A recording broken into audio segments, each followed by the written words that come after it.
Bonjour à tous, je suis Guillaume Lalu et je suis ravi de vous retrouver dans ce nouvel épisode de Course Épique. Course Épique, c'est le podcast Running et Trail qui vous fait vivre dans chaque épisode une histoire de course hors du commun. Athlète émérite, coureur confirmé ou anonyme passionné, quand la légende d'une course et la destinée d'un coureur se rencontrent, c'est dans Course Épique qu'elle se raconte. Course Épique, c'est un nouvel épisode chaque mercredi, mais c'est également chaque lundi matin un extrait de l'épisode à venir pour bien démarrer la semaine ensemble. Nous avons donc rendez-vous 2 fois par semaine. Et si vous souhaitez suivre notre actualité au jour le jour ou découvrir les coulisses du podcast, je vous donne rendez-vous sur notre compte Instagram courseepique.podcast. Salut Laurie. Salut Guillaume. Bienvenue dans ce nouvel épisode de Course Épique. Ça va, pas trop dur le réveil ? Eh ben non, parce que moi j'ai des réveils à peu près tous les 3-4 heures avec mon petit bébé, voilà, qui a 5 mois. Donc c'est ton 4e réveil finalement ce matin à 7 heures. C'est mon 4e réveil, tout va bien, voilà.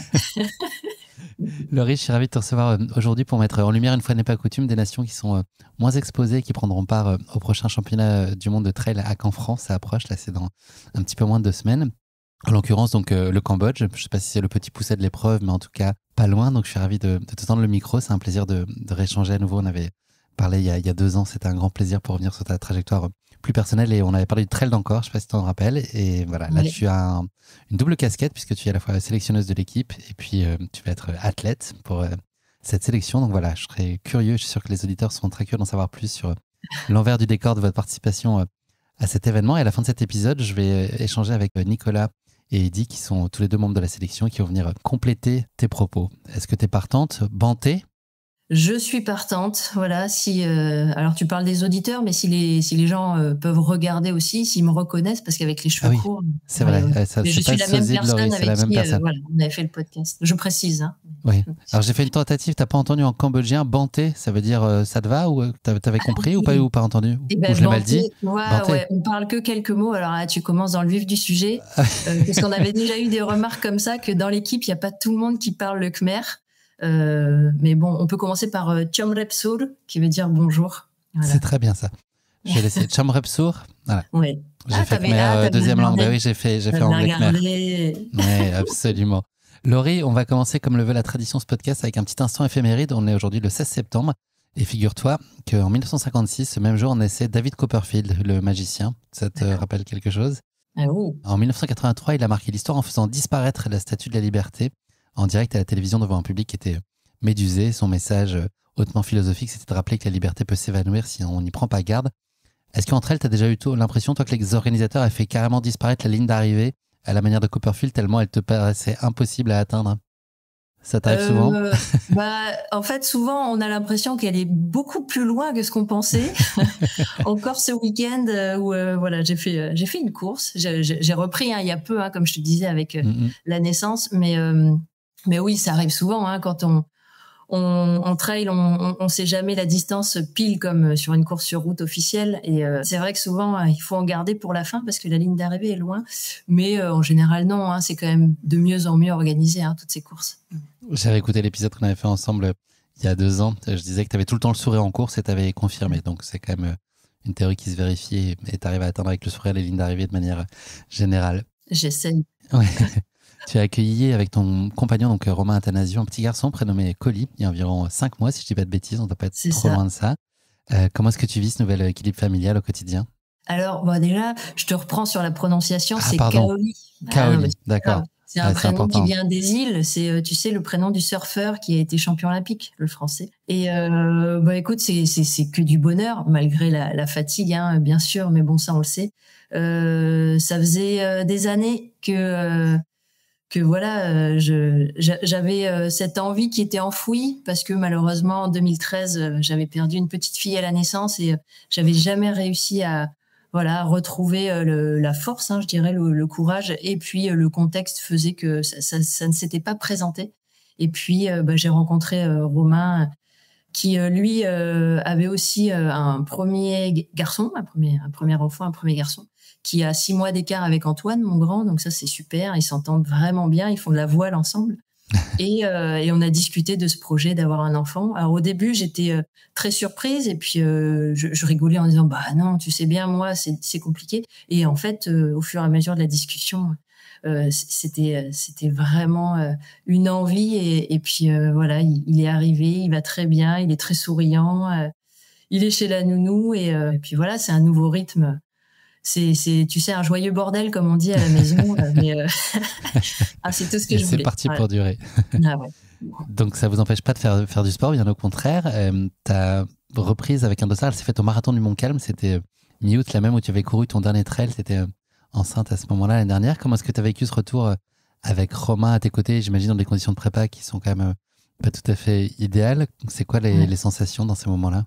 Eh ben, déjà, tu m'étonneras toujours parce que tu prépares hyper bien tes fiches, hein, tu es au courant de tout. Alors, effectivement, l'an dernier, on avait fait le 26 km, le marathon du Mont-Calm.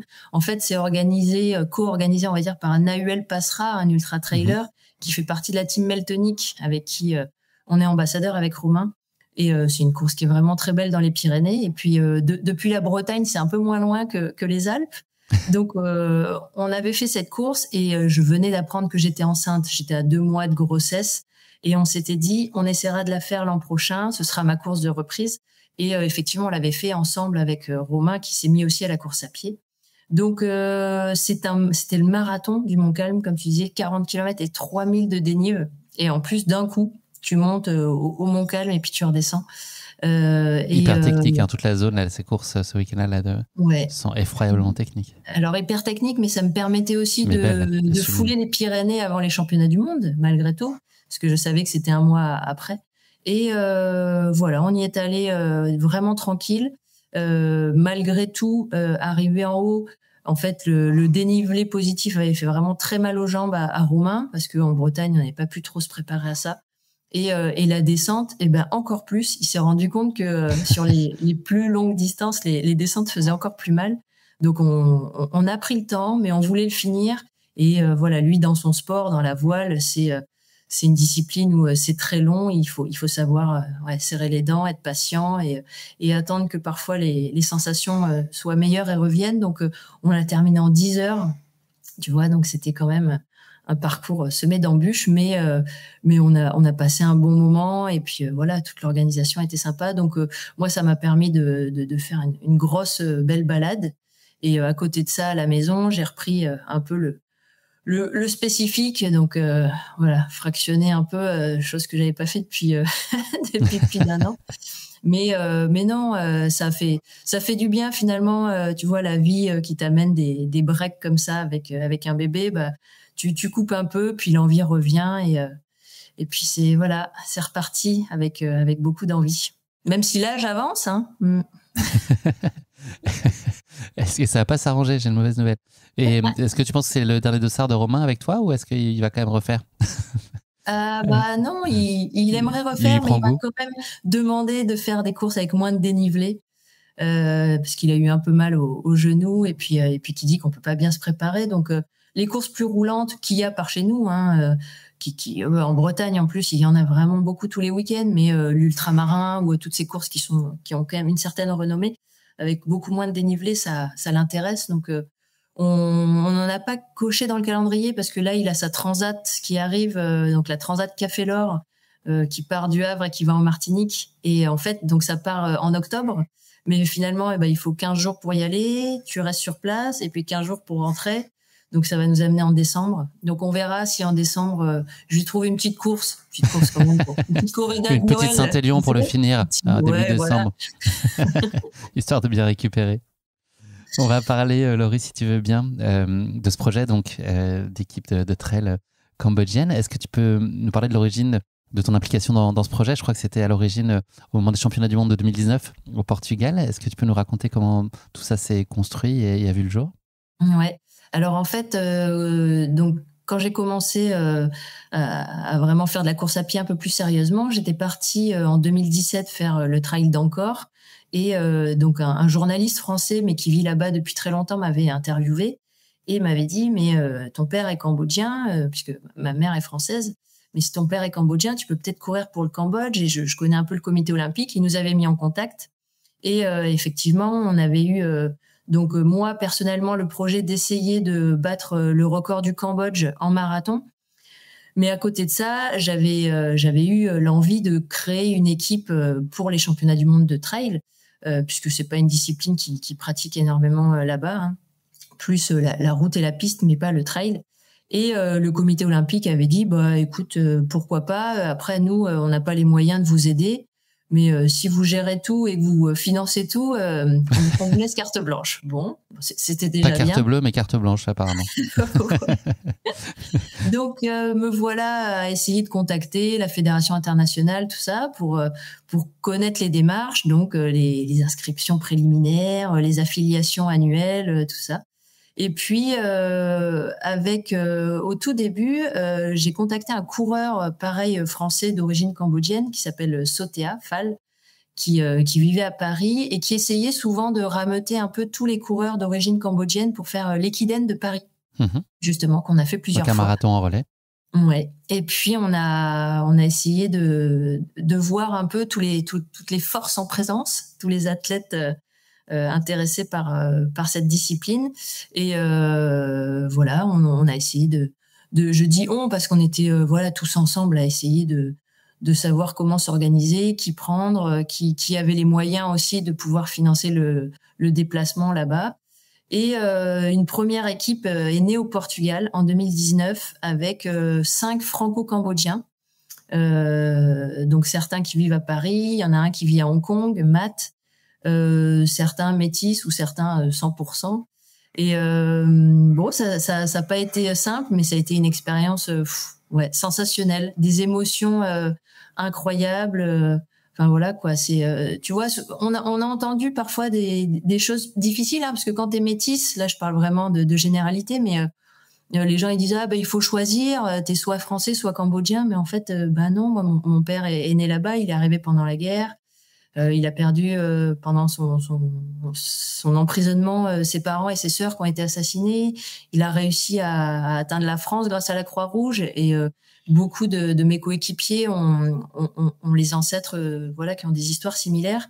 Donc pour nous c'est tellement important parce que on se sent pas que français et pas que cambodgien. Finalement on a cette double culture. Et quand mon père a appris que j'allais représenter le Cambodge, t'aurais vu sa fierté. J'ai par le passé représenté la France en tennis de table, qui est vraiment mon sport de prédilection. Et mon père était fier, hein, mais quand il a su que je courais pour le Cambodge, même si j'étais dans la queue de peloton, ses yeux qui brillaient, tu vois, je pourrais pas le décrire, quoi. Donc voilà ce qu'on a fait au Portugal. Et puis à l'époque, c'était que les championnats du monde de trail. Et puis après est venue la fusion avec la course de montagne. Et donc ça a été en Thaïlande ensuite, qui ont été décalés avec le Covid. Donc là on a étoffé l'équipe. On a rencontré un Américain en fait, donc cambodgien d'origine, mais qui a été adopté par des Américains. Voilà, on était une dizaine. Et c'est pareil, c'était super, hein. On a même pu faire venir 2 Cambodgiens qui vivent au Cambodge, Kim et Mounim. Et là pour le coup l'Espagne ça fait vraiment trop loin pour eux, et parfois pour avoir les visas quand tu es que cambodgien c'est difficile. Nous certains ont 2 passeports, certains ont la carte d'identité cambodgienne et le passeport français, mais voilà, on sera là donc pour les championnats du monde à Canfranc. Une délégation de 8. Moi, j'ai la double casquette. Je vais tenter de m'aligner sur le KV, la course de montagne, et faire team leader, on appelle ça. Je te le dis comme c'est dit, parce que c'est quand même assez chic. Ouais. Donc je vais pas dire coach ou quoi que ce soit. Je suis team leader. Team leader, ça claque bien plus. C'est bien plus élégant. Non, et puis tu peux faire des raccourcis, genre t'es team lead aussi. Enfin, tu peux peut-être faire des choses comme ça pour aller plus encore plus loin. C'est vrai. Mais le KV, c'est bien parce que c'est le jeudi, c'est le premier jour. Et après, je peux suivre un peu les copains sur le trail court et le trail long, donc le vendredi et le samedi. Et puis, s'il me reste de l'énergie, je ferai la course de montagne dimanche. Voilà. Et en 2023, tu n'avais pas pu être de la fête parce que tu étais blessée, ma pauvre Laurie, au championnat du monde en Autriche. Ça, oui. On parlait de l'âge vieillissant. Donc, je fête mes 39 ans cette année, les 40 l'an prochain. Bon, finalement, je passe Master 1, c'est quand même bien aussi, hein, parfois, quand on veut chercher des podiums KT. Ça, c'est autre chose. Non, mais je plaisante. 2023, en fait, j'avais fait seulement team leader. Mais c'était aussi très bien hein, de pouvoir accompagner l'équipe comme ça, parce que je m'étais fait opérer du genou, le tendon qui s'était un peu déchiré, qui est déjà bien abîmé avec le tennis de table, avec les 20 ans que j'ai fait avant. Mais ouais, au début, je m'étais dit peut-être que je viendrai pas ou je passerai le relais. Et puis finalement, donc j'ai Jean-Jacques Mock qui fait aussi partie de l'équipe, qui m'aide beaucoup. Hein. Mais voilà, il me permet de garder l'énergie parce que j'ai toute l'équipe derrière qui est à fond. Et tu vois, cette année, donc une nouvelle va intégrer aussi l'équipe. Elle s'appelle Lucie Gérard. Donc sa mère est cambodgienne et son père est français. Et je les ai rencontrés au Montcalm. Elle était venue pour s'entraîner et suivre son frère qui court super bien, son frère aussi. Et elle a... En fait, pareil, j'ai vu cette lumière dans les yeux de sa maman quand on en a parlé, qui me disait, en fait, mais c'est tellement génial ce que tu as fait avec les copains. Et je lui disais, tu sais, c'est pas facile parce que on doit trouver les finances, on doit tout gérer, tout son boss à côté, hein, et c'est pas facile. Et j'hésite à faire les derniers cette année, mais je dis ça à chaque fois. Hein. Et elle me dit, mais non, tu peux pas. Il faut faire parler de vos origines. Il faut que le Cambodge soit représenté, même si vous êtes à la fin du peloton. Et ce qui me marquera toujours, c'est Philippe Propage, donc notre coach dans la team Keep Run, mais qui a été sélectionneur de l'équipe de France. Quand on a discuté au Portugal, il m'a dit c'est génial que vous soyez là. Pour que les grandes nations brillent, en fait, il faut qu'il y ait des petites nations derrière. Et il me dit et nous, comme vous faites quand même pour la plupart votre vie en France, si on peut vous aider, à l'époque c'était le camp d'entraînement au Cantal, il m'avait dit moi je peux demander à ce que vous puissiez faire des regroupements là-bas sans frais particuliers. Enfin tu vois, il y a tout plein de belles choses autour. Des mains tendues, ouais. Ouais, et donc à chaque fois je me dis oh bah non, on continue. Et là je viens d'apprendre que les prochains championnats du monde ce sera en Afrique du Sud. Ah bah t'es obligé de rester dans la course. Je crois que c'est ouais, ça. C'est ça, ouais. Absolument. Donc ça donne envie de... Ça va pas s'arrêter, ouais. Rendez-vous encore dans 10 ans pour débriefer de tes championnats du monde. Laurie, c'est quoi le moteur principal derrière tout ça? Qu'est-ce qui te fait envie? Quel sens tu donnes à cette démarche, toi, d'encadrer et d'exposer finalement cette sélection cambodgienne à des yeux un peu plus larges? Eh ben, moi, j'ai ressenti plein de choses quand j'ai couru au Cambodge. Donc voilà, mes racines qui étaient en moi en fait. Et puis la course à pied, ça a toujours été voilà une relation particulière parce que moi, ça m'a aidé à m'en sortir dans des moments difficiles, comme beaucoup de gens à mon avis que tu interviews et qui écoutent ça. Ça m'a permis de retrouver un vrai équilibre de vie physique et mentale vraiment. Et là, voilà, on parle vraiment de représenter notre pays, nos ancêtres. C'est vraiment ça qui me porte. Moi, je me rappelle de Matt Lang qui était donc là, il sera pas de la partie avec les baskets parce qu'il est blessé, mais il sera là quand même parce que sa compagne court pour la Slovaquie. Okay. Une très très bonne coureuse, Véronica, qui a fait 5e à l'UTMB. Très très bonne coureuse, effectivement. Il va l'accompagner, mais en fait, je le connaissais. Il est quand on le rencontre assez un assez réservé. Et quand je l'ai vu au championnat du monde, on a eu la chance d'avoir Andy Collet qui nous suivait pour faire un documentaire sur toute cette histoire. Et en fait, il était euphorique. Il levait les bras, il criait sur les ravitaux. À la fin, il m'a serré dans les bras. Pareil, on n'a pas eu besoin de parler. On avait tous les larmes aux yeux. On avait d'ailleurs accueilli Aline qui finissait donc le trail pile dans les temps de la barrière horaire. C'était un 45 km avec 2500 de dénive et la barrière était à 8 heures. Elle était quand même assez short et elle l'a fini en 7h58 avec les serre-fils. Donc là, on l'a pris tous dans les bras. On avait tous les larmes aux yeux. Et voilà, quand tu me demandes pourquoi, j'ai envie de te dire pour tout ça.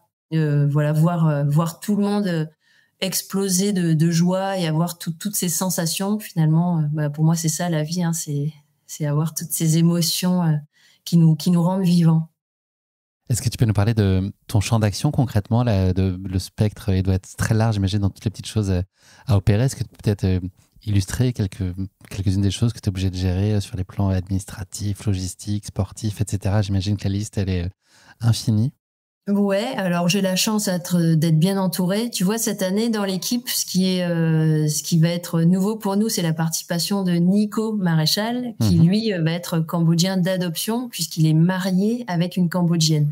Et donc dans la loi, tu peux avoir la nationalité après 3 ans de mariage avec une personne cambodgienne. Donc Nico, lui, nous a aidé par exemple pour la partie des t-shirts. Hein, c'est des choses toutes bêtes, mais il faut qu'on pense à l'équipement. Après, que te dire, chaque année, en fait, les pays en fait doivent payer une affiliation à la fédération internationale. Donc cette affiliation, elle est de $150. Donc c'est pas quelque chose de trop excessif. Ensuite, on doit faire donc plusieurs mois à l'avance ce qu'on appelle les inscriptions préliminaires, où là, on va pas donner de nom particulier, mais on va donner le nombre de participants sur chaque course. Donc ça, il fallait le faire avant le mois de mars. Donc pareil, je suis en contact, j'ai la chance avec la secrétaire Hilary de la Fédération internationale d'ultra running qui est mon interlocutrice, donc pour envoyer tous ces documents. Parce qu'en fait, moi, j'ai le titre officiellement au Cambodge de Trail Running Advisor, donc conseillère de trail, que j'avais eu donc il y a 5 ans, peu de temps après le Portugal, parce que j'avais continué à essayer de représenter le Cambodge sur marathon. J'avais aussi eu la chance de faire les Jeux d'Asie du Sud-Est sur 5000 mètres piste. J'avais été faire une course de sélection là-bas et puis j'avais gagné ce ticket, donc c'était génial. C'était au Vietnam et puis voilà, donc j'avais rencontré des gens de la fédération cambodgienne, mais malheureusement ils sont pas investis dans le trail. Ils ont des bons coureurs sur route et piste, hein, comme je te disais. Ils participent aux Jeux d'Asie, à pas mal de compétitions, mais la partie trail, vraiment, ils me laissent carte blanche. Est-ce que ça peut être démotivant, ça? Est-ce que tu sens un manque d'intérêt, peut-être? Est-ce que ça nuance ton envie? Ça pourrait, mais en fait, c'est un petit pays, entre guillemets, qui fait partie des plus pauvres dans le monde. Hein. Le SMIC est aux alentours de $300 par mois, donc c'est pas grand-chose. Et en fait, pour eux, déjà, rien que le sport, c'est vraiment un hobby pour les gens qui peuvent se le permettre, parce que la majorité de la population survit là-bas. Donc non, je me dis c'est génial de pouvoir montrer que ce pays existe, que des sportifs cherchent à représenter du mieux qu'ils peuvent le pays. Et j'avais essayé d'intégrer, comme je te disais, en Thaïlande, on avait eu des coureurs cambodgiens qui étaient venus. Et j'ai essayé d'intégrer des plus jeunes, mais pour l'instant, pareil, ils préfèrent faire de la route ou du duathlon. Enfin bon, j'essaye comme je peux d'intégrer du monde, mais bon, ils ont leur vie aussi, mais c'est hyper important que nous on soit quand même toujours là. Mais oui, je suis à l'écoute en fait des résultats là-bas, de ce qu'ils font. Certains, moi, me contactent plus pour savoir si on peut les aider en matériel. Donc quand je vais au Cambodge chaque année au Trail d'Angkor, j'essaye de ramener des chaussures. J'avais fait envoyer une paire de pointes à un des athlètes. Voilà, c'est que des petites actions, hein, malheureusement, mais on fait ce qu'on peut pour aider aussi, pour que ce soit pas que égoïstement nous, mais bon, s'il y en a qui rencontrent des athlètes, bon après je suis en contact avec beaucoup de monde, hein, mais qu'ils n'hésitent pas à me contacter pour en discuter. C'est quoi ton sentiment là justement sur le vivier d'athlètes à disposition sur le trail? Et tu disais donc il y en a quelques-uns au Cambodge, c'est principalement la France, j'imagine. Est-ce que c'est fourni? Est-ce qu'il y a des disciplines sur lesquelles c'est plus compliqué, sur le long par exemple, sur la montagne? Est-ce que c'est plus difficile d'aller trouver des athlètes? Puis quel renouvellement peut-être de compétition en compétition? Ouais, il y a peu d'athlètes, mais sur place au Cambodge, il y en a un qui a participé en Thaïlande qui s'appelle Kim, qui lui a créé son club et qui arrive à vraiment avoir énormément d'athlètes dans son groupe, avec qui il essaye d'organiser des courses aussi. Et donc on a pas mal discuté. Lui, c'est un des seuls à faire de la longue distance. Et en fait, j'ai aussi donc par la fédération internationale les convocations pour d'autres courses comme les 100 km, les championnats d'Asie sur ces ultra distances. Mais à chaque fois, y a personne qui est intéressé pour participer parce que c'est vraiment des trop longues distances. Après, ce qui est bien, c'est qu'avec donc ceux qui font de la piste, les athlètes, il y a un bon groupe et il y a un jeune qui avait gagné les Jeux d'Asie du Sud en 800 mètres. Et il a eu une certaine médiatisation. Ça a donné envie aussi à pas mal de jeunes de se mettre à la course à pied. Donc pour l'instant, ils ont 14-15 ans, hein, la plupart de ce groupe-là, que je suis également. Je garde un œil pour essayer de les inviter sur des courses. Après, il y a aussi le souci des papiers, comme je te disais. Parfois, c'est arrivé, en fait, il y avait eu les 50 kilomètres, pareil, championnat d'Asie, et je crois que c'était en Indonésie. Et en fait, Kim avait pas réussi à avoir le visa, malgré la lettre d'invitation, tout ça. Donc, voilà, c'est des barrières administratives qui parfois nous empêchent de participer. C'est pas simple. Mais bon. Vous lâchez pas, vous tenez bon la barre. Là, on garde espoir, on aime tellement ça. Ouais. Est-ce que tu sens déjà des frémissements? Est-ce que c'est possible de mesurer un éventuel impact, un intérêt, peut-être un engouement qui s'amplifie? Je crois, la dernière fois qu'on a échangé, tu me disais qu'il y avait quand même de plus en plus de courses au Cambodge. Est-ce que malgré tout, il y a un mouvement qui est porteur là-bas, même si c'est des petits pas de fourmis? Ouais, il y a des petits clubs qui se montent. Donc, Kim qui a monté son club et puis un autre à Phnom Penh. Et en fait, je suis aussi en contact avec une maison d'accueil pour enfants en difficulté qui s'appelle Ptea Clara, qui est tenue à bout de bras par Sandra Rousseau, une femme incroyable, exceptionnelle. J'ai pas forcément les mots, mais c'est une femme qui a adopté une Cambodgienne à l'époque où c'était encore possible pour les gens étrangers. Et qui, en rentrant en France, a dit à son mari en fait, je vais retourner au Cambodge et je vais ouvrir un orphelinat là-bas, pour te dire. Et elle a, en fait, elle a mis en place plein d'activités pour ses enfants, dont la course à pied. Et en fait, ces gamins, ils courent tous les jours. Ils ont des entraînements tous les jours. Elle fait venir justement Kim avec des coureurs du club. Elle les a inscrits sur des courses. Ils commencent à gagner des médailles. Donc, ils sont tout jeunes, hein, parce que c'est des enfants de 0 à 18 ans. Et ils les accompagnent. Parce qu'après, là-bas, à 18 ans, tu fais ce que tu veux. Et malheureusement, souvent, après, ils s'en vont pour essayer de vivre leur vie. Mais dans ce groupe-là, mon rêve, ce serait qu'il y en ait un qui perce et qui puisse rejoindre l'équipe nationale pour faire de la course. Donc, voilà. Ouais, elle aussi, je la suis. Et je pense que dans ce groupe d'enfants, il y aura des belles histoires encore qui vont s'écrire. Est-ce que c'est difficile d'avoir cette double casquette là de team leader et à la fois d'athlète, puisque tu seras donc sur la course en montagne et peut-être plus spécifiquement le KV? Est-ce que c'est difficile de jongler entre les deux? Est-ce qu'en termes de légitimité, de posture par rapport aux autres, est-ce que ça change quelque chose ou est-ce que tu gardes ça très naturel? Ouais, parce que en fait, la casquette, je l'ai sur le papier, mais réellement, on en discute ensemble pour savoir qui va participer sur les courses. Donc voilà. Après, non, c'est surtout en termes de fatigue. Je me rappelle que ça a été très dur de courir en Thaïlande parce que la course de montagne, c'était le dimanche. Et j'avais fait l'assistance du trail long la veille. Donc, je m'étais levée hyper tôt. J'avais vérifié qu'ils étaient bien en chambre d'appel, que tout le monde avait le matériel obligatoire. Derrière, j'étais sur les ravitaux. Et en fait, j'avais piétiné toute la journée et j'étais crevée le lendemain. C'est toi qui as demandé à être le jeudi maintenant, c'est ça? À faire avancer la date de la course en montagne? Exactement, voilà. Écoute, maintenant, je un peu d'influence. Mais non, voilà, c'est juste une histoire de fatigue parce que non, c'est plutôt une fierté de pouvoir avoir cette casquette un peu de team, de coach. J'aime bien ça. Je suis maman, tu sais, c'est un peu ça aussi dans l'équipe. Le sentiment que j'ai, c'est de vérifier que tout le monde est bien. On avait en Autriche pu amener une kiné, Florence, qui était venue en plus bénévolement, hyper sympa parce que pareil, on n'a pas les moyens de prendre une kiné, mais parce que l'équipe m'avait dit en Thaïlande, ça serait bien qu'on ait une kiné. Donc voilà, j'essaye de faire en sorte d'avoir mes athlètes bien. Voilà. Et puis moi c'est pas grave. Moi j'ai bientôt 40 ans. La course à pied, tu vois, je sais que j'ai pas le niveau pour être championne du monde. Alors je te dis ça, quand on était au Portugal, le matin du petit-déj, j'avais croisé Blandine et on avait discuté. En fait, on avait une connaissance commune et je lui avais fait un gros câlin en lui souhaitant une bonne course. Et voilà, en arrivant, j'avais appris qu'elle était championne du monde. Non, mais c'est tout plein de souvenirs. Et aujourd'hui, on fait partie de la même équipe chez Keep-Run et Meltonic.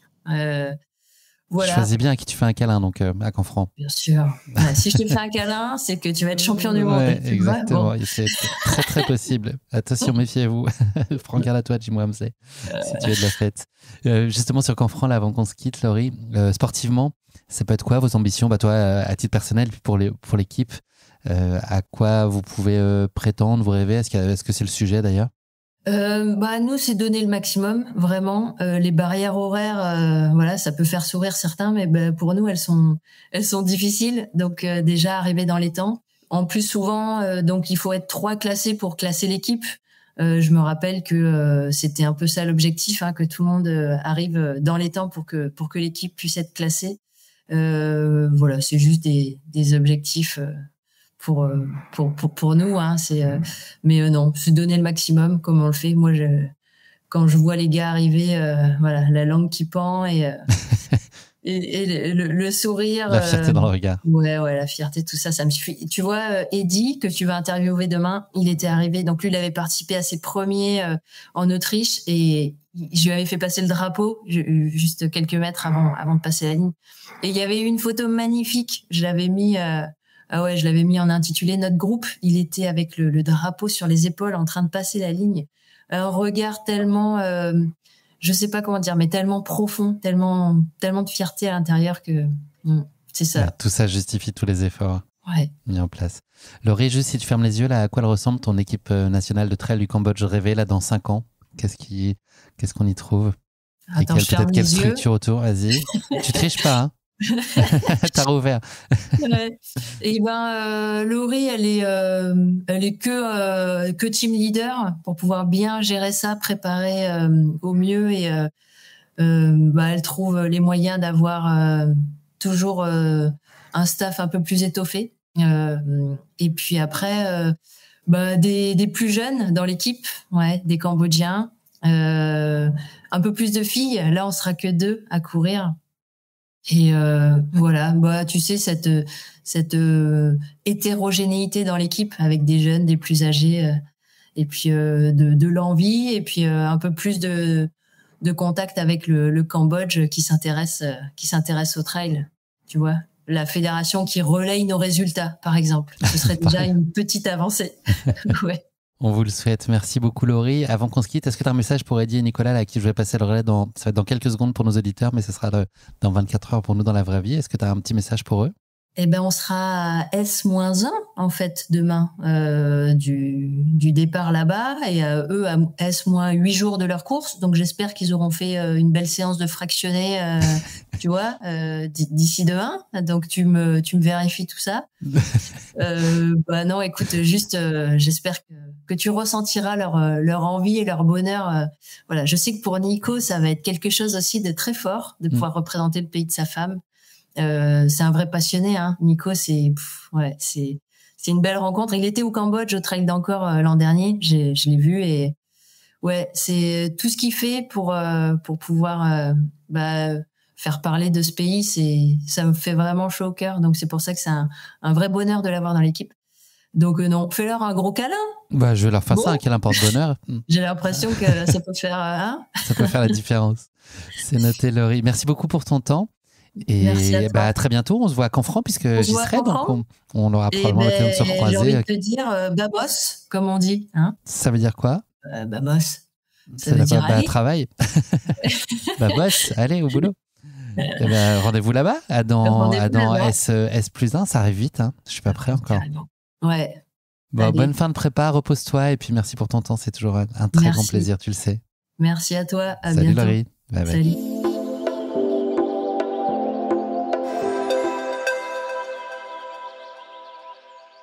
Salut Nicolas, salut Eddy. Salut. Je suis très heureux de vous recevoir aujourd'hui à Paris pour la deuxième partie de cet épisode de course épique qui est consacré à l'épopée de l'équipe cambodgienne au championnat du monde de trail à Canfranc. Laurie m'a déjà beaucoup parlé de la genèse, la vision du projet. Avec vous, j'aimerais plutôt explorer ce que vous allez vivre concrètement, vos parcours, vos émotions en lien avec cette participation et ce grand rendez-vous qui vous attend. Avant ça, Laurie, elle vous a laissé un tout petit message. Donc, je vais me faire le porte-parole de ce qu'elle a à vous dire. Je vous fais écouter. C'est parti. Eh ben, on sera à S-1 en fait demain du départ là-bas et eux à S-8 jours de leur course. Donc j'espère qu'ils auront fait une belle séance de fractionnés, tu vois, d'ici demain. Donc tu me vérifies tout ça. Voilà, je sais que pour Nico ça va être quelque chose aussi de très fort de pouvoir représenter le pays de sa femme. C'est un vrai passionné, hein. Tout ce qu'il fait pour pouvoir faire parler de ce pays, ça me fait vraiment chaud au cœur. Donc c'est pour ça que c'est un vrai bonheur de l'avoir dans l'équipe. Donc non, fais-leur un gros câlin.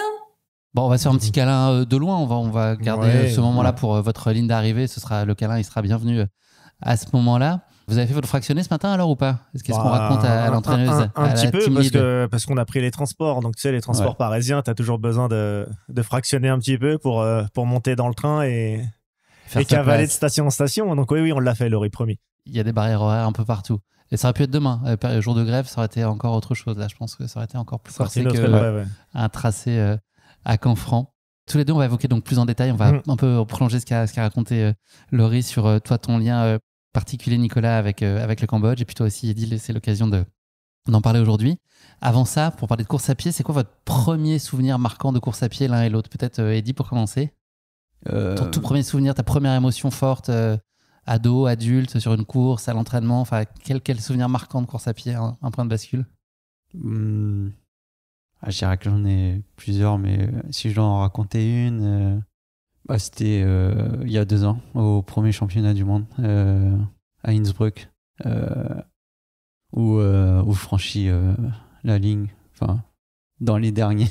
Mais je l'ai franchi et là, il y a toute la team du Cambodge qui m'accueille et c'était très émouvant et c'était une course qui m'a beaucoup marqué. Ouais.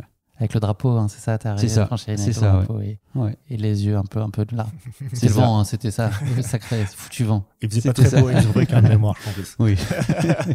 Et toi, Nico, nous, on s'est rencontrés dans un contexte un peu particulier. Je sais pas si c'est la course que tu as évoquée, mais tu as des souvenirs marquants de course à pied dans ton parcours jusqu'à maintenant. Qu'est-ce qui a beaucoup compté? Bon, moi, j'ai commencé très très jeune sur des courses qui se feraient plus aujourd'hui, parce que mon premier souvenir, c'était les 3 km de mon village où je devais avoir 6-7 ans. Tu vois, ils nous faisaient courir 3 km en ville, départ avec les adultes. C'était une corrida, le truc pour moi. Clair. Le lâcher de vachette. Ouais, j'ai des souvenirs d'être tétanisé, de courir à côté des grands, ça partait à fond. Mais 3 km, il faut se les faire à 6-7 ans. Hein. Ouais, on a retrouvé des stages. J'ai couru déjà à 6 au kill, c'était pas mal. Et non, après les souvenirs, on en a partagé quelques-uns. D'ailleurs, j'ai réécouté un bout du podcast hier. Je me suis replongé dedans au Marathon des Sables. Les yeux très humides aussi, si tu te souviens bien. Beaucoup de larmes. J'ai participé avec mon épouse. Bon, le Marathon des Sables, c'est une course qui a changé ma vie, hein, je dis souvent, et ma manière de courir. Donc, oui, voilà, ce genre d'épreuve, oui, moi, m'a marqué fort et je suis très impatient d'avoir cette course qui arrive qui va être, je sais, très chargée aussi émotionnellement. Ouais. Votre pratique là aujourd'hui de course, le type de format sur lequel vous êtes, combien de courses vous avez dans l'année, comment ça s'organise si on oublie l'étiquette Cambodge et l'équipe nationale, comment est-ce que vous pratiquez aujourd'hui le trail notamment, Eddy? On pratique du trail en Île-de-France, donc on fait comme on peut. C'est beaucoup les hamsters en bord de Marne. Sinon, pour essayer de faire une bonne prépa pour préparer les championnats, on a fait quelques courses en montagne, que ce soit aux Deux Alpes, à la Plagne, on a essayé. De manière générale, les formats sur lesquels tu es, toi, c'est quoi si on cette année, j'ai essayé de me focaliser sur des courtes distances de 50 km, on va dire, qui est, vu que je serai aligné sur le trail court au championnat. Mais c'est le format habituel sur lequel tu es, c'est celui que tu préfères? On va dire l'année dernière, j'étais plus sur des formats 100K. Que j'aimerais bien aussi, que j'aime bien courir aussi. Donc, que ce soit 50 ou 100K, je suis plutôt entre les deux. Voilà. Toi, Nico, tes formats de cœur, habituellement? Et les terrains que t'aimes bien? Moi, c'est le long, très long, plutôt atypique. J'aime les courses sauvages, avec peu de dénivelé, pas forcément, mais en tout cas peu de ravito, peu de balisage. Voilà, c'est plutôt mon type de course, typé aventure. C'est là où je m'exprime le mieux, et puis pour moi c'est l'essence même de la course à pied en extérieur, c'est-à-dire que le minimum d'assistance possible, de ravito, voilà, c'est seul avec la nature. C'est la Norvège l'année dernière, le Cambodge, c'est la Chine cette année. Et puis, c'est des recherches de paysages différents. Je suis pas trop le genre à faire les mêmes courses, voire les grosses courses. C'est pas ça qui me fait vibrer. Moi, ce qui me fait vibrer, voilà, c'est les rencontres, c'est les lieux. Et puis, ouais, le côté vraiment marginal. Bon, enfin, on se connaît assez. J'ai un petit côté... pas faire trop comme tout le monde, et ouais, c'est ça qui me pousse, mais souvent c'est le long quoi. Mais plus je vieillis et plus je pense que je ralentis un petit peu les distances, ouais. T'as une cascade d'orga aussi, t'organises une course elle aussi atypique ouais, en fin d'année, de nuit, en autonomie. J'accompagne l'organisation sur la Grande Ourcq, quoi, qui a lieu au mois de décembre, qui est un format un peu original en Île-de-France, où c'est une course de nuit, pareil, sans balisage, il y a juste une ou deux bases vie. On dévoile une trace GPX quelques jours avant le départ. Donc c'est aussi proposer aux coureurs d'aller dépasser ses limites, d'aller oser faire une course de nuit, d'être un premier pas peut-être vers l'ultra, parce que beaucoup n'osent pas y aller parce que ça fait peur. Et on peut proposer ça en Île-de-France, donc c'est chouette de proposer ça aux différents coureurs, ouais. Eddy, tu peux nous parler de ton lien avec le Cambodge? Est-ce que tu es né là-bas? Est-ce que ta famille, tes parents sont nés là-bas et tu es né en France? Voilà, comment tu peux déjà expliquer de façon civile comment tout ça s'est passé? Puis au-delà de ça, ton attachement au pays, est-ce que tu as l'occasion d'y retourner? Est-ce que tu as de la famille? Donc on comprenne bien ce qui te lie aujourd'hui au Cambodge. Du coup, mes parents sont cambodgiens, viennent de là-bas. Moi, je suis né en France. On parle cambodgien à la maison. On a la culture cambodgienne. Le lien que j'ai avec le Cambodge, c'est ma famille qui ont fui le Cambodge par rapport à la guerre et qui sont arrivés en Île-de-France. Et moi, j'ai toujours vécu en Île-de-France. J'ai pas encore eu l'occasion d'y retourner. J'aimerais bien y retourner, surtout avec ma mère. Mais qu'est-ce que tu voudrais y voir là-bas? Qu'est-ce qui te fait envie? Ce qui me fait envie, c'est, on va dire, c'est Phnom Penh, c'est le temple d'Angkor, la course aussi, l'Ultra Trail d'Angkor que Laurie et Nico ont déjà couru. T'as de la famille là-bas encore ou plus du tout? J'ai quelques familles, ouais, j'ai un peu de famille. J'aimerais bien aussi les rencontrer, mais faut que j'essaie de convaincre ma mère d'y aller, mais c'est un peu compliqué. Et trop émotionnel encore? Peut-être, je sais pas, elle veut pas vraiment dire pourquoi elle veut pas y retourner, mais j'espère qu'un jour elle le voudra et ce sera l'occasion pour moi aussi de bien découvrir le Cambodge. Toi, Nico, ton histoire elle est un petit peu différente. T'es cambodgien d'adoption, de cœur aussi? Oui, moi j'ai découvert le Cambodge en rencontrant ma future épouse maintenant, à l'époque. Maintenant, ça fait 13 ans qu'on est mariés. Émilie, pour la citer. Avec Émilie, ouais. Avec qui j'ai 4 enfants, donc qui ont la double nationalité, double culture. Elle est née en France aussi, mais donc de parents cambodgiens qui ont fui aussi le régime des Khmers rouges à l'époque. C'est un pays et un peuple incroyable qui a beaucoup souffert dernièrement, une histoire qui est assez récente en plus, hein, on a l'impression que ça date, mais non, c'était les années 70, donc c'est pas vieux, c'est frais dans la tête des parents ou grands-parents de mes enfants. Moi, j'ai eu la chance d'y aller 3 fois. Je suis allé 3 fois avec les enfants. J'y suis allé l'année dernière pour la course, pour le 100 km également. Et puis, j'ai un beau-père qui œuvre là-bas avec son association, donc que j'épaule. J'aide aussi les associations, une grosse concentration de Cambodgiens sur la Seine-et-Marne, donc j'aide aussi les associations locales financièrement via mon entreprise, enfin voilà, pour développer le pays. Donc, mais moi, oui, je suis dans mon cœur, je suis moitié-moitié, quoi. Eddy, à quel moment tu as commencé à imaginer cette idée peut-être d'équipe nationale de trail? À quel moment tu as découvert qu'elle existait? Et puis à quel moment tu t'es dit Peut-être ça vaut le coup que j'essaie de voir si j'ai ma place ou que j'essaie d'en savoir plus en tout cas. Pour l'histoire, je n'ai pas eu l'occasion de te le dire. Et en fait, déjà merci à toi parce que j'écoutais tes podcasts quand j'ai commencé à m'intéresser au trail. Génial. Et il y a 2 ans, en 2023, tu avais fait un podcast justement avec Laurie. Je l'ai écouté, je la connaissais un peu d'avant, mais je ne me suis pas plus intéressé que ça. Et en l'écoutant, j'ai appris qu'elle était franco-cambodgienne, et qu'elle a fait pas mal de courses, qu'elle avait beaucoup de liens avec le Cambodge et qu'elle organisait les championnats.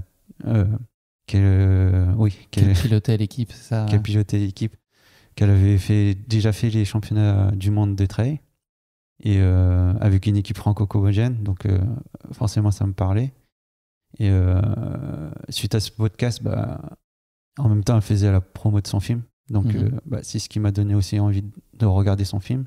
Je l'ai regardé et quelques jours après j'ai contacté pour me présenter et là elle m'a dit on va essayer de t'intégrer dans l'équipe pour il me semble qu'on était à 1 ou 2 mois de Innsbruck 2023, pour essayer d'intégrer l'équipe et la belle histoire a commencé là. Et c'est là, voilà.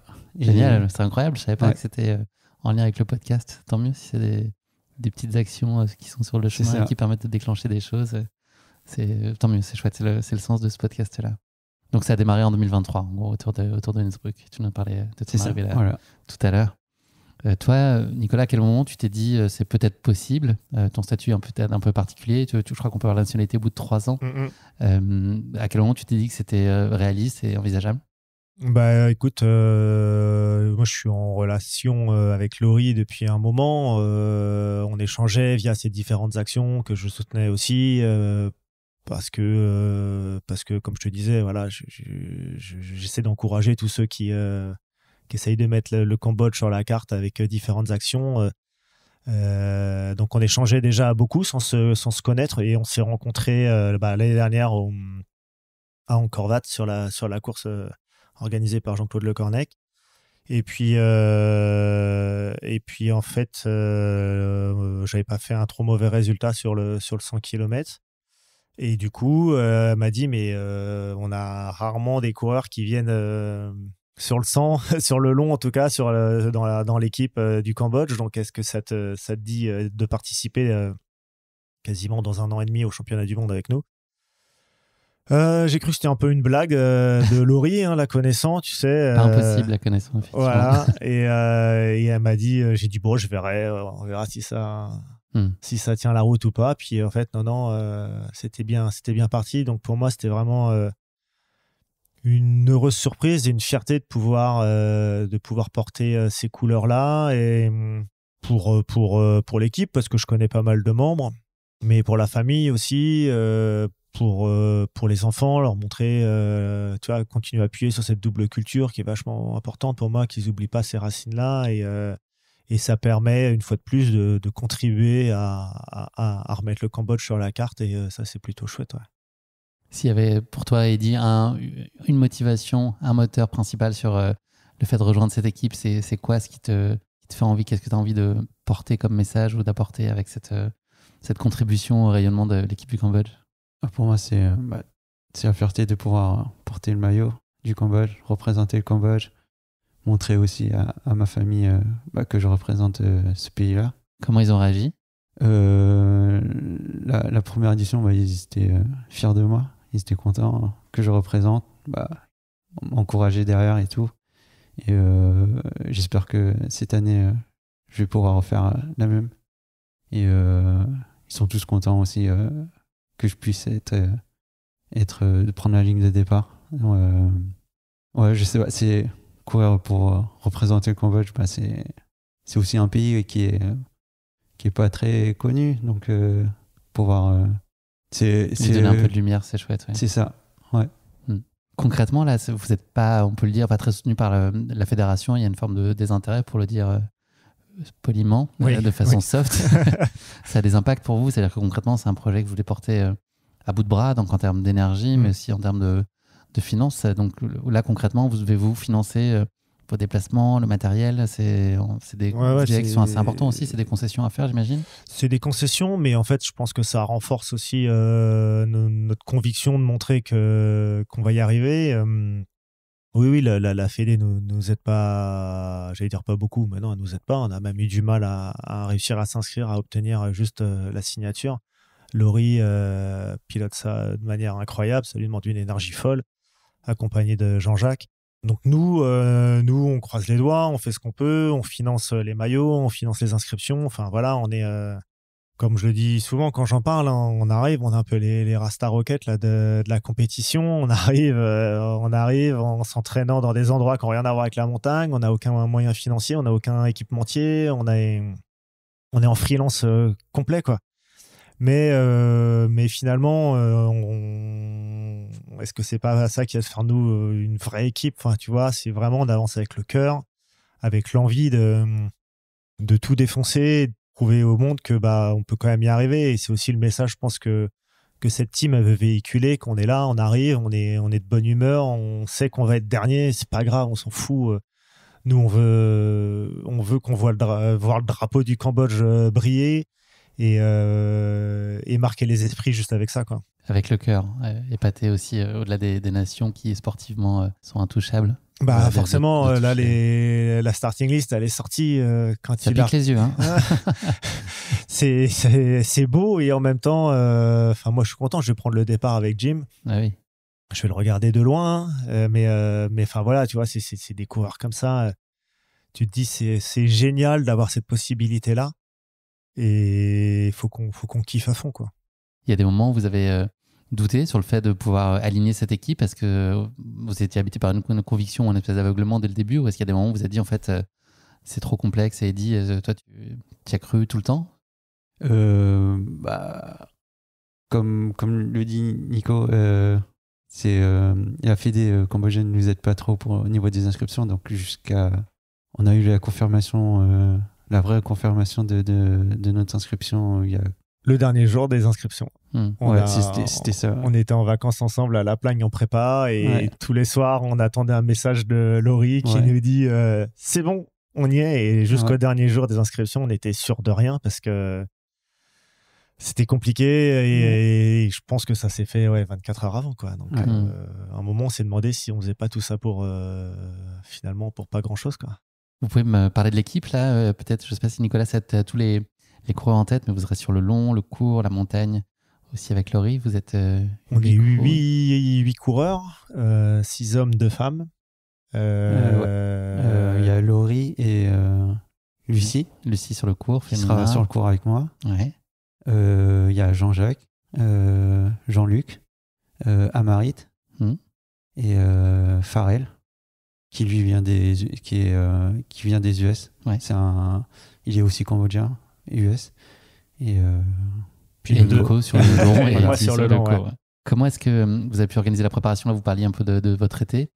C'est un projet que vous avez entrepris depuis quand? Et est-ce que vous avez adapté au regard du terrain? On en parlait un petit peu en off tout à l'heure, Nico. Observer un peu les équipes qui ont déjà pu aller sur place, parce que c'est votre seule façon un peu de comprendre le terrain. Malheureusement, vous n'avez pas l'occasion d'aller faire de la reco, de la prépa sur place et des budgets, etc. Non, nous, on n'a pas pu se déplacer. Donc, avec Eddy, on est Seine-et-Marnais, donc c'est pas le terrain de jeu le plus adapté, on va dire. Mais on a nos coins pour s'entraîner. Ensuite, nous, on est parti s'entraîner Tarn-Valais-Trail ensemble sur les formats courts. Après, on est parti 4 jours à La Plagne. On est parti 4 jours aux Deux-Alpes pour essayer de retrouver du terrain et soit sur les courses officielles de la 6000D à La Plagne et aux Deux-Alpes, on a pushé en solo, tu vois, enfin vraiment en prépa comme ça. Ensuite, on regarde ce qui se passe et on étudie le terrain et on se dit que ça va être ça va être chaud parce que c'est bien technique et je pense même bien plus technique que ce qu'on a pu voir dans les Alpes là en prépa. Donc c'est une prépa où on fait pas la même prépa avec Eddy, on n'a pas les mêmes qualités de coureurs et on n'a pas le même gabarit non plus, donc on a chacun nos forces et nos faiblesses.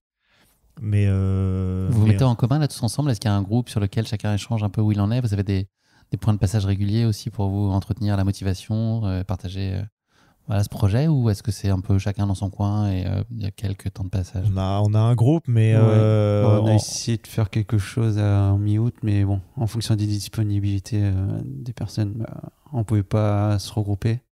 Du coup, moi j'étais avec Nico des Alpes et à la Plagne. Et... En fait, on est tous éclatés sur toute la France, un peu partout, et on n'est pas professionnels, hein, on a tous des boulots et des conditions de vie de famille qui nous prennent pas mal de temps. Nous, on a la chance d'habiter à 2 km l'un de l'autre, donc oui, on se voit souvent, on se prépare, on se motive, on échange beaucoup. Après, on échange un peu plus avec chacun, avec les affinités qu'on a avec chaque coureur, quoi. Moi, je découvre un peu l'équipe, donc c'est plus compliqué pour moi, mais je pense qu'on n'a pas besoin de se voir pour être motivé, pour connaître quand même les gars. On se voit à l'Ekiden, on s'est vu l'année dernière à l'Ekiden de Paris aussi, où on présente plusieurs équipes du Cambodge, et on y sera à nouveau cette année avec 3 ou 4 équipes. Donc l'année dernière, on avait aussi avec l'équipe 1 où on est avec Eddie à battre le record du Cambodge. Notre record. Ouais. Donc, mais bon, je pense que voilà, on n'a pas vraiment. En fait, on est tellement animé par cette flamme qui brûle en nous là de cambodgienne que on n'a pas besoin de grand chose pour être chaud. On a vraiment hâte. On a envie de vivre cette aventure. On a envie d'exploser, quoi. Tu vois. Donc vraiment là-dessus, la motivation, elle est toute naturelle, quoi. Est-ce qu'il y a aussi une forme de pression à représenter son pays? Il y a une motivation, voilà, mais tu te présentes pas sur une course de la même façon quand c'est ton pays, quand il y a aussi un collectif. Est-ce que c'est que du surplus de motivation, ou est-ce que tu as le sentiment d'être attendu? Toi, Eddie, comment tu vis ça? Moi, tu dors un peu moins bien la veille? Une course normale? Je dirais comme chaque course, mais là un peu plus, parce que je sais qu'on part avec que des élites. Je sais très bien que que je vais frôler les barrières horaires. Donc la pression est là d'essayer de terminer la course. Après, je sais que même si j'y arrive pas, on sera quand même content de moi. Mais en tout cas, la pression est là pour me donner au maximum, pour faire la meilleure course que je peux faire. En tout cas, on n'est pas là pour gagner, je pense. Mais on aimerait bien, mais bon. Mais à franchir la ligne, voilà, avec le drapeau. Est-ce qu'il y a d'autres pays qui ont un peu le même profil que vous? Est-ce que vous avez regardé un peu dans la start-list? Moi, j'ai regardé, j'ai regardé en me disant qu'est-ce qu'il y a comme pays mineurs, entre guillemets, tu vois, qui seront là, avec qui je vais peut-être pouvoir collaborer en queue de peloton. Et donc, oui, on a vu. Alors, après, c'est que des suppositions, parce que tu sais, sur les nationalités, tu ne peux pas trop miser, mais bon, on a vu des coureurs du Kazakhstan ou de l'Inde, où tu sais, où on n'a pas jusqu'à présent vu dans les courses majeures vraiment une grosse concentration d'athlètes de haut niveau. On n'a pas toutes les données sur les coureurs, sinon je pense qu'on serait allé voir les cotes de tout le monde pour se rassurer. Ça m'aurait peut-être fait du bien, mais oui, forcément, tu as de la pression quand tu portes le maillot. Moi, je m'en suis rendu compte l'année dernière quand je fais le 100K d'Angkor, hein, où je fais deuxième et que j'envoie la photo sur le podium à mes beaux-parents qui étaient au Cambodge à ce moment-là. J'ai ressenti la fierté, tu sais, de leur part, d'avoir quelqu'un de la famille qui brille sur le sol tu vois, sur leur terrain, quoi. Et vraiment, j'ai reçu des messages de mes beaux-parents comme jamais. Je les ai appelés, après ils m'ont appelé en visio, ils étaient en larmes, enfin tu vois, alors que d'habitude quand je fais des courses, je vais pas dire qu'ils s'en foutent, mais ça y est, au bout de 20 ans ils ont commencé à te considérer, à te respecter. Ah ouais, ça y est. Après des années de mépris. mais c'est vrai que là je me suis rendu compte en fait d'un peu de la puissance du truc, de la fierté, parce que en fait au quotidien il y a peu de Cambodgiens qui brillent, et c'est quand même dans la culture asiatique, il y a une vraie culture de la réussite.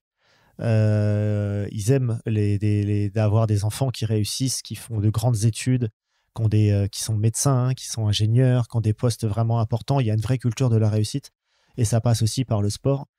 Et du coup, moi, ça m'a donné cette pression un peu positive, mais en effet, je sais que là, ils sont super fiers, tu vois, que j'aille là-bas avec le maillot du Cambodge, de dire on a un membre de la famille qui court pour les couleurs.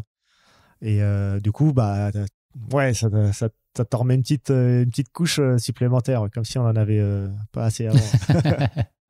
Eddy, on a parlé de la barrière horaire. Est-ce que vous pourriez juste nous les partager? Donc, toi, tu es sur le cours, Eddy. Ouais, le format, donc c'est 45, c'est ça? C'est un peu moins de 45 avec 3650 DD+, donc un très beau ratio. Et 8 heures pour faire tout ça. Et 8 heures pour finir la course. J'ai vu qu'il y a 3 semaines, ils ont organisé la course ouvert au public. Ils ont fait le même parcours. Ils ont proposé le même parcours. Il y en a 2 qui ont fait moins de 8 heures, c'est ça? Et, pas loin. Et j'ai vu que la dernière personne qui a fait moins de 8 heures, il est classé, je crois, 60e sur 350. Ok. Et il s'est coté à peu près à ma cote à moi. D'accord. Donc, jouable, mais pas fait. Voilà. En gros. Donc, je pense qu'il faut que je fasse une course réussie pour moi. Pas d'imprévu, quoi, pas de pépin. Ouais, c'est ça. Ouais. Nico, toi, c'est aussi un beau. Ouais, ils ont été challenge. durs sur le long. Bizarrement, normalement, tu as tendance à être un peu plus large sur les barrières horaires. Et là, on refaisait tout le film ce matin avec Eddy. Là. Donc, il y a 81 et 5005 de dénivelé qui nous demandent de boucler en maximum 14 heures. Donc, c'est un peu plus de 6 km/h de moyenne. Ça me paraît chaud. Franchement, ça me paraît chaud. Il va falloir coller Jim à un petit moment là, oui. Et nos Français aussi. Je vais lui parler quand je vais arriver à Canfranc. Je vais lui demander ses chaussures déjà pour voir. Mais non, ouais, c'est le retour qu'on a de pas mal d'athlètes et qui on a échangé, qui partaient là-bas. Bah ouais, c'est tendu sur cette barrière horaire là. Je pense que ça va être très très limite pour moi. Il va vraiment falloir faire une course parfaite avec aucun temps mort. Après, écoute, c'est le jeu de la course, quoi. Tu sais que j'avais déjà prévu que je serais dans les derniers. J'ai pas l'habitude d'avoir les barrières horaires à mes fesses. Ça va même mettre la première fois. Donc, il va falloir gérer ça aussi. Ouais, c'est une grosse découverte de rester focus mentalement, de pas craquer, parce que quand tu es en queue de peloton, je sais que des fois. La solution de facilité, c'est de mettre le clignotant. Donc, j'attends. J'ai la chance de courir en dernier sur les championnats du monde. Donc, je sais que je vais avoir les copains qui vont être là, qui vont venir sur le parcours. Et bah ouais, je vais avoir besoin de. Tu me le disais l'autre jour, on n'a pas vérifié complètement parce que c'est pas évident d'avoir l'info, mais tu es probablement le doyen de cette compétition. Là, tu as 45 ans, on n'en a pas parlé, ça, 45? Ouais, c'est ça, bientôt là, je suis entre les deux, je suis M2 maintenant, ça y est, ouais, et sachant qu'en temps normal, il y a les championnats du monde master qui ont eu lieu il y a 3 semaines. Là. Donc oui, je pense qu'il y a de grandes chances que si je suis pas le plus vieux, en tout cas, je serai parti largement à faire plomber la moyenne de ces championnats. C'est un défi supplémentaire, mais ça rajoute une touche d'originalité à notre équipe qu'on manque pas déjà, quoi. Qu'est-ce qu'il faudrait pour que ces championnats soient réussis pour vous? C'est voir la ligne d'arrivée, c'est ça? Pour vous 8? Il y a de ça. D'y aller tous ensemble, de représenter le pays et de se donner le maximum. Ouais, il y a plusieurs... tu sais, quand tu prends le départ, tu as toujours plusieurs objectifs, on va dire. Mais là, c'est un événement un peu particulier. Le premier, c'est, je pense, de faire une belle cérémonie d'ouverture et une belle cérémonie de clôture en mettant l'ambiance et en s'éclatant, en partageant ce moment-là qui va être très fort, je pense, pour nous tous, hein, parce que ça va certainement être les derniers pour beaucoup de nous, les premiers et peut-être les derniers, ou juste premiers et derniers. Puis bon, à perso, moi, depuis le début, je sais que l'objectif, c'est juste d'arriver au bout, de franchir la ligne, quoi. Ça sera vraiment le but ultime, c'est ça, c'est de franchir cette ligne, d'avoir le drapeau, d'avoir tout ce qu'il faut et de sauter dans les bras des copains et enquiller quelques litres de bière enfin après, parce que là, c'est la diète depuis un moment et ça devient dur. Oui, et puis souhaitons que ça puisse aussi attirer l'œil de nouveaux coureurs aussi, renouveler les générations pour la suite et puis contribuer aussi au développement du trail. Laurie me disait que la route était plutôt très installée, enfin la route et la piste étaient plus installées que le trail aussi dans la culture cambodgienne, que ça continue de pouvoir exposer cette discipline là-bas. C'est tout l'objectif aussi, c'est d'être inspirant. Enfin, moi, c'est vraiment un mot que j'aime beaucoup et c'est une des plus beaux compliments qu'on puisse me faire quand on me le fait. De pouvoir dire, grâce à Comédie, à découvrir, tu vois, les championnats du monde suite à ton podcast, peut-être que grâce à nous, il y a des Cambodgiens, franco-cambodgiens, sino-cambodgiens qui vont oser se lancer et venir et continuer à perpétuer cette lancée là, qui a été initiée il y a quelques années et surtout le développer au sein du pays. On se rend compte sur la course d'Angkor que c'est en train de prendre un petit peu. Alors en effet, plus sur le marathon, etc. Sur le trail, les pays aux alentours sont bien développés, que ce soit Thaïlande, Vietnam, ça court vraiment bien maintenant. Laos, ça commence. Bon, Chine, tout ça, on n'en parle pas. Ils sont déjà très en avance là-dessus. Et au Cambodge, ça prend pas. Ils ont un peu d'autres soucis actuellement.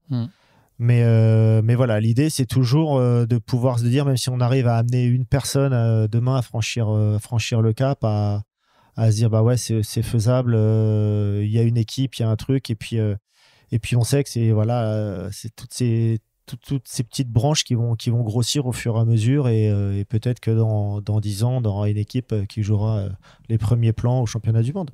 Tu as fait référence à ce film-là tout à l'heure, mais quand on pense à des outsiders célèbres qui créent la surprise et emportent le cœur des foules, on pense forcément à Rasta Rocket. Donc vous n'allez pas échapper à la petite question, vous connaissez le podcast. Ouais.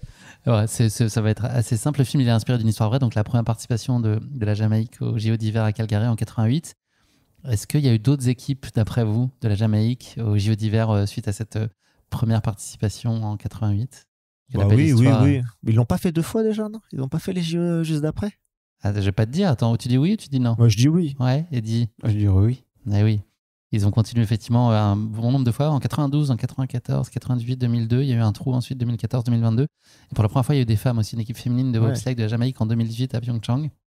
Puis en 2022. Donc voilà, c'est de bon augure en tout cas. Ça veut dire que ça pérennise et que ça initie un mouvement durable. Donc je souhaite que c'est la même chose pour vous et que la belle histoire de l'équipe du Cambodge continue. Comme je disais à Laurie, moi je serai sur place. Donc on aura sûrement l'occasion de se recroiser là-bas et de capturer vos impressions à chaud. Et puis j'espère le cœur léger et la fierté dans le regard en tout cas. On l'aura forcément, c'est évident. Merci pour ce que vous faites. En tout cas, c'est aussi chouette de donner cette lecture-là du trail. Chacun a le droit de rêver et de se réaliser par le trail. Et votre aventure va être extraordinaire à suivre. En tout cas, je vous souhaite de prendre beaucoup de plaisir et on sera tout prêt à vous regarder avec le cœur aussi. Merci à toi de mettre ça en lumière. Et puis, on attend l'interview croisée avec Jim à l'arrivée. Savoir ce qu'il pense de notre performance. Essayez de ne pas le mettre à 15 minutes quand même, hein, juste pour être sûr qu'il vienne à l'interview. Je sais qu'il est un peu susceptible, donc je vais être gentil. Merci, messieurs. À bientôt. Merci Guillaume.